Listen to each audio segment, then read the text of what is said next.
Hello and welcome to ET Garage.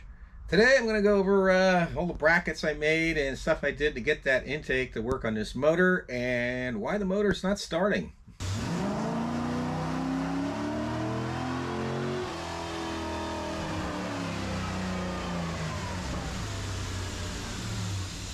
Alright, like I said, today's video is going to be about where I'm at with this this motor. Anyone who hasn't been following, I freshened this 385 over the last couple of months and put new heads on it, and I've been playing around with this Chinese copy of a Edelbrock ProFlow intake and made a bunch of adapters for it and other stuff. So anyway, I went to go all set and ready to go with it and went to start it and it wouldn't start, but I'll go over that at the end of the video. But for now, I'm going to go over all the things I did and all that stuff to get this intake on and ready to go. So let's go take a look. Okay, a couple of things I spent a lot of time on. I'll go over this bracket first. This is the original Throttle bracket off the tune port. If anyone's not familiar with this car, originally was a tune port, 90 Corvette, and I swapped to this Chinese intake copy of a Edelbrock ProFlow. Got a playlist on it, and I'll leave links. But this bracket here, I think I spent one of the most times on cutting it, welding it, moving it, mounting it, and I ended up where it's at right now. And I still want to move it out this way a little bit more.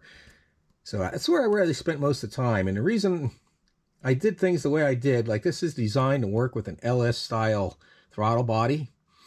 And I could have just bolted an LS style throttle body on, and it came with the bracket for it that would have mounted on the other side.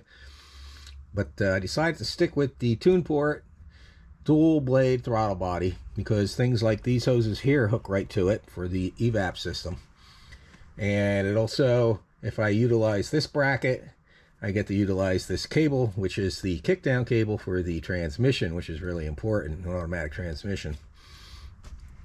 Another thing I spent a lot of time on is this plate right here, which is an adapter plate that adapts the basically the dual throttle body tune port style throttle body to a single blade mono blade LS style manifold.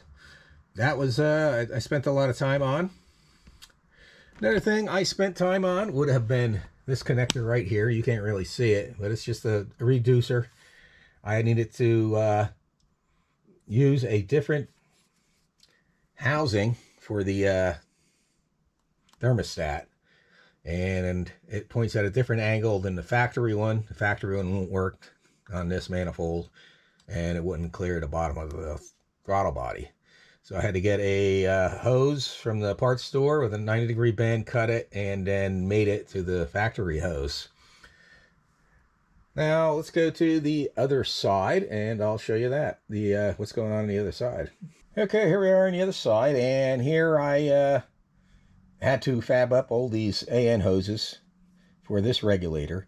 Now I could have used an Edelbrock ProFlow style regulator. It would have just bolted to the fuel rail here, and that's a non-return style, so I would have just had to run one line going to the original factory fuel lines, which are buried back here, and probably can't see them that well, but I had to fab up all these lines, and I decided to go with a return style regulator which is also adjustable, and I decided to stay with the factory map sensor. Now I could have got map sensor that's designed to bolt right here, and then I would have just had to use an harness adapter, but I decided to go that way. It saved me some money, and it's all original, and it worked well with this bracket. And I also had to go from a large cap HEI distributor that has the coil built into it to a small cap with the external coil in order to clear the back of that manifold. So I needed to mount this, and this somehow to keep them steady and moving around and bouncing all over the engine compartment. I'm going to probably redo this lead right here that goes from the coil to the cap. I had this one laying around already made up, so I'll probably make a better one. But basically what I did was I machined this block of aluminum here, which I'll probably machine a little more, and this bracket here, which I'm going to probably paint these black to match the throttle body adapter. And I just mounted everything there, and that was also, all this stuff is kind of time consuming. But originally these fuel rails, you can't really see it here, had a hose that ran around the back by the distributor, behind underneath the distributor, sort of like this one here, except it had the braided stainless steel. And I decided not to use the stainless steel. It just wasn't long enough to get the right angle, so I made this one. And one thing, and I reused the fittings from the stainless steel one, and I just don't like these fittings. And it still didn't work quite right. It was pretty tight and interfering with some other stuff. So I ended up making using straight fittings off the end of the reel, like this one here, straight off the fuel rail, and just ran the hose around behind the distributor and over to the other one with another straight fitting, and that worked real well. Plenty of clearance and all that good stuff. I also had to make let me see, like an adapter that you probably can't see, buried underneath here. Drill and tap for the adapter for the there's a bleed line that goes to the cooling system from the rear of the manifold. So I had to make tap and screw that in, and I had to drill the manifold and machine an adapter for the positive crankcase ventilation system, PCV system, and to run the line to that into the manifold. And that was actually interference fit with some seal lock, and just presses, basically interference presses right into the manifold. All right, like I was saying, it's all set to go, except it won't start. And by not starting, I mean the starter wouldn't do anything. And of course, everything, when they think C4 Corvette, the first thing people think is the VAT system.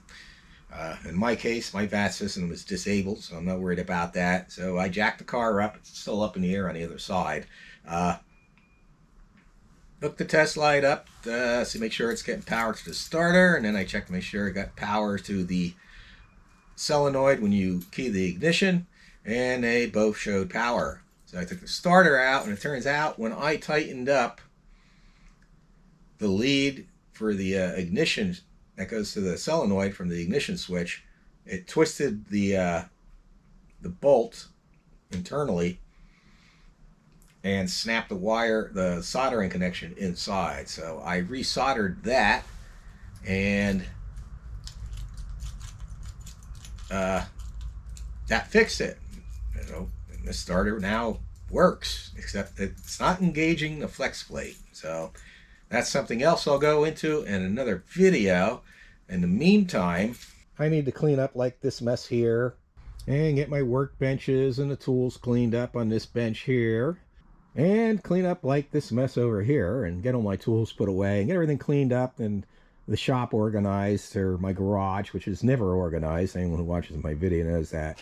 And just get everything straightened out, cleaned up before I tackle this project, which I'll go into in the next video. And I already know what the problem is, and it's something I did, and it's a senior moment. But I'll go in that the next video. It's a really nice day out, and I need to take a break, so I ain't going to do too much today other than maybe get this shop cleaned up. And it's really nice out, so I'm going to take advantage of that and edit and upload this video and just get the shop cleaned up and all that good stuff. So in the meantime, I want everyone to have a great day, and God bless.